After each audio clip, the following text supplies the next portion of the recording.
मित्रों नमस्कार। 30 दिन में बने शेयर मार्केट में सफल निवेशक, इस पुस्तक का आज 29वां भाग है।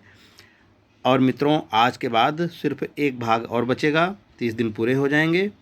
तो आपने जिन भागों को मिस किया हो उन भागों को भी स्टेप बाय स्टेप सुनिए और शेयर मार्केट के बारे में जानिए तथा इन्वेस्टमेंट करके अपनी फाइनेंशियल फ्रीडम क्रिएट कीजिए। फ्रेंड्स, चलिए, हेडिंग है शेयर बाजार जोखिम और आय। जो इंतज़ार करते हैं उन तक भी चीज़ें पहुंच सकती हैं, लेकिन सिर्फ वही चीज़ें जो संघर्ष करने वाले छोड़ देते हैं। Abraham Lincoln. आपकी जोखिम और आय का ध्येय ज़्यादा विकल्पों में से कुछ को निकाल देगा। एक निवेशक होने के नाते आप वैयक्तिक कंपनियों के शेयर खरीद सकते हैं। यह निवेश का सबसे बुनियादी प्रकार है।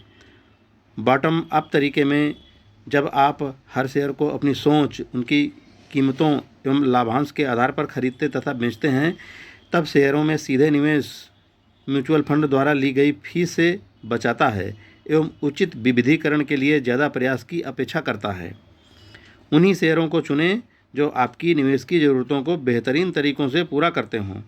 यदि आप उच्च आय की श्रेणी में हैं तथा लघु एवं मध्यम अवधि की आय की निम्नतम ज़रूरत है और जोखिम उठाने की क्षमता भी ज़्यादा है, तो ज़्यादातर उन अधिक बढ़ने वाले शेयरों को चुनें जो या तो थोड़ा शून्य लाभांश देते हैं, परंतु उनकी अपेक्षित बढ़ोतरी मध्यम से ज़्यादा होती है।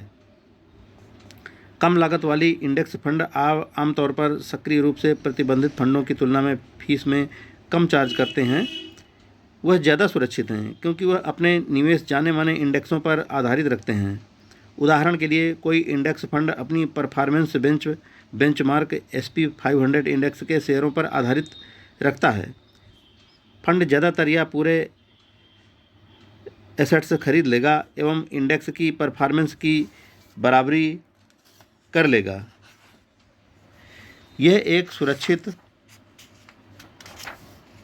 परंतु उत्तेजक नहीं है। एक्टिव शेयर खरीदार ऐसे निवेशों में रुचि नहीं दिखाएंगे।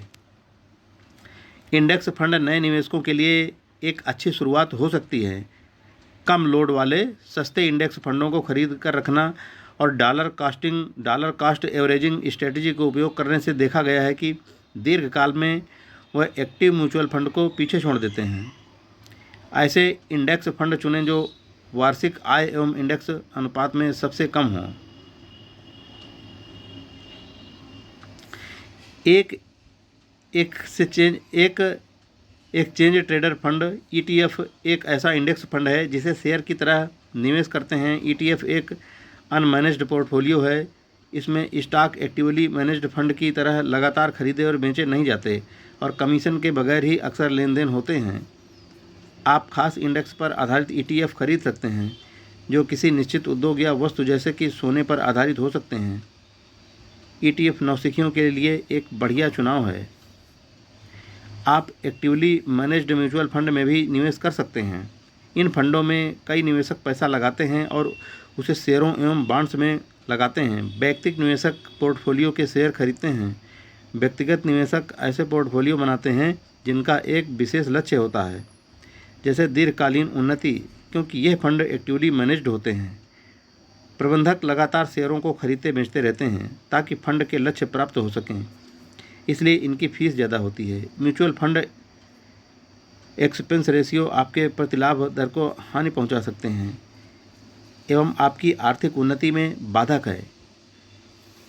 कुछ कंपनियां सेवानिवृत्त निवेशकों के लिए खास पोर्टफोलियो प्रस्तुत करती हैं। ये एसेट एलोकेशन या टारगेट डेट फंड्स हैं जो आपकी उम्र के अनुसार आपके स्वामित्व को समन्वय करते हैं।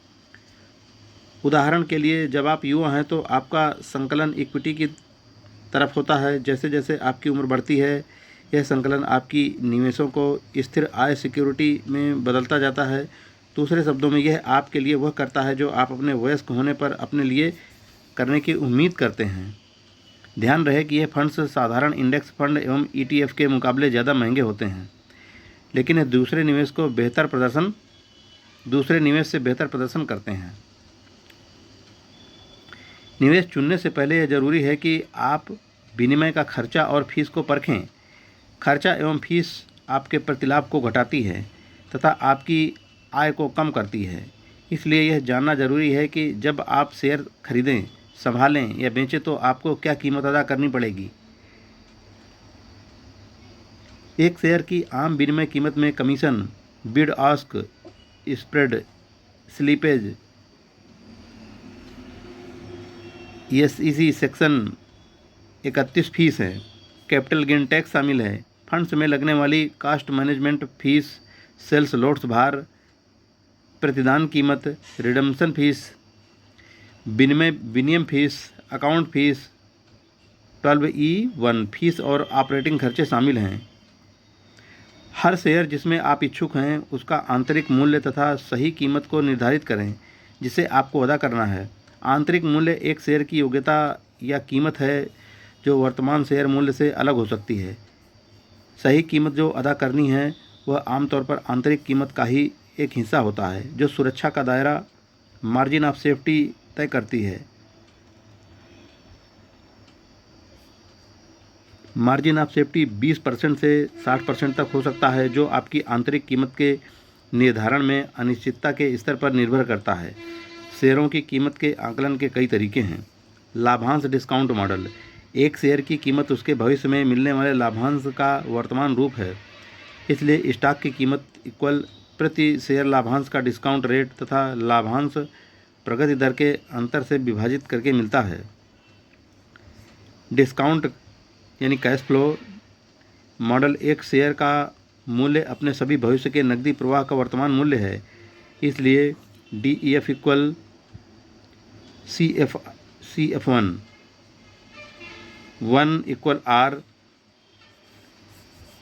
कैश फ्लो एक दिए गए समय N के लिए है और R इक्वल डिस्काउंट रेट।